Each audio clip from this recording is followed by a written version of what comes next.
Entender uma coisa, colorimetria é teoria. Isso é verdade, galera. Enquanto não entender que colorimetria é teoria, muitas pessoas vão se frustrar. Porque se eu sei a teoria, eu vou saber a parte prática. Colorimetria é teoria. Eu queria um curso de colorimetria, mas eu queria ver na prática. Vai continuar frustrada ou frustrado. Eu queria um curso de colorimetria, mas chegou lá, né? Eu queria fazer. Se você não entender a base, não adianta querer ir para o avançado. E cada vez mais, gente, isso eu vejo na prática. Nós temos nosso curso presencial de 4 dias chamado Overdose Color.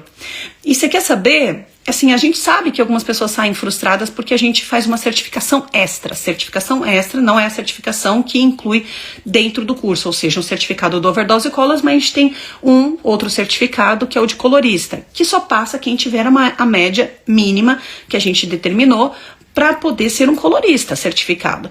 E é incrível como grande parte das pessoas não consegue passar por esse certificado. Graciele, mas isso deve ser muito exigente. Não somos tão exigentes assim. A gente simplesmente, eu simplesmente, Cris Carmona, que é a nossa coordenadora pedagógica, a gente foca no básico, a gente foca na base. E muitas pessoas não estão focando na base. Então ela acaba, eu falo que muitas pessoas investem, mas continuam nadando e morrendo na praia, é mais ou menos por aí. Tá bom? Tá na hora de despertar e entender. Colorimetria é teoria. E quando eu entendo a teoria, eu consigo entender por que se eu, por exemplo, vou dar um caso bem simples, vou usar esse lado aqui da tabela. Então, eu vou conseguir entender uma série de coisas, colocar uma regra bem simples, que muitas pessoas têm dificuldade sobre isso, que é muito usado, inclusive, na questão do amarelo, do loiro, né? Quando a gente fala de loiro. Quando a gente tem um cabelo muito amarelo e você quer fazer um processo de neutralização, deixa eu colocar da forma correta. Amarelo aqui, e eu quero fazer um processo de neutralização. Eu acabo tendo como um processo de neutralização dentro do círculo cromático o violeta. Então, com o uso do violeta, eu consigo ter esse efeito de neutralização. E aqui vem exemplificada a quantidade que eu tenho que usar, né, para poder formar esse violeta, vamos dizer assim. Então, isso aqui, círculo cromático, muitos não sabem usar. Por quê? Porque não tem a teoria, porque não entenderam a teoria. Então, primeira etapa, conhecer as cores primárias. Espera aí que eu já baguncei aqui a minha linha aqui, que eu já borrei ela. Ai, meu Deus do céu, aqui já rasguei. Azul, amarelo e vermelho. Misturou as três, deu aqui o marrom, tá bom? Então, deixa eu pegar mais aqui uma imagem. Deixa eu ver, acho que essa imagem aqui tá legal. Ok, então, primeira regra que vocês vão precisar fazer.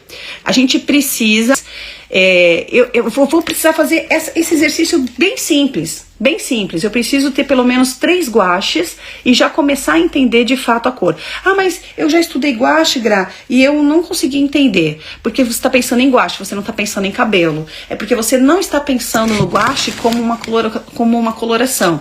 É que você não está pensando no guache como um corante, por exemplo, direto. Você está pensando no guache como simplesmente a arte de fantasiar. Então eu vou pensar assim, se eu tenho um cabelo amarelo, que é aquela história que eu estava mostrando aqui. Aqui desse lado, deixa eu colocar certinho, para eu mostrar para vocês. Se eu tenho um cabelo amarelo e eu quero fazer o processo de neutralização, então quando eu uso uma guache amarela, eu tenho que pensar num cabelo com fundo amarelo. E quando eu uso um processo de neutralização que tem a violeta, eu posso já fazer a mistura desse vermelho com o azul, formando um pouco desse violeta, bem suave, e aí eu posso neutralizar para eu poder entender como se fosse o que? Cabelo. Então, com o círculo cromático e com o uso de guaches, não pode ser guache, pode ser qualquer outra coisa que tenha as 3 cores primárias, inclusive pode ser também lápis de colorir, né, lápis de cor que a gente chama, né? Os lápis de cor ajudam bastante a gente ter essa percepção da cor, das misturas. Então a gente consegue fazer tudo isso também com essa coisinha aqui gostosa. Eu não sei vocês, mas eu sou apaixonada, tá bom? Apaixonada por cores. E eu vou numa papelaria, eu sei que eu não preciso de lápis de cor, mas eu fico inventando desculpa para poder comprar. Por exemplo, comprei essa semana para dar pro meu filho.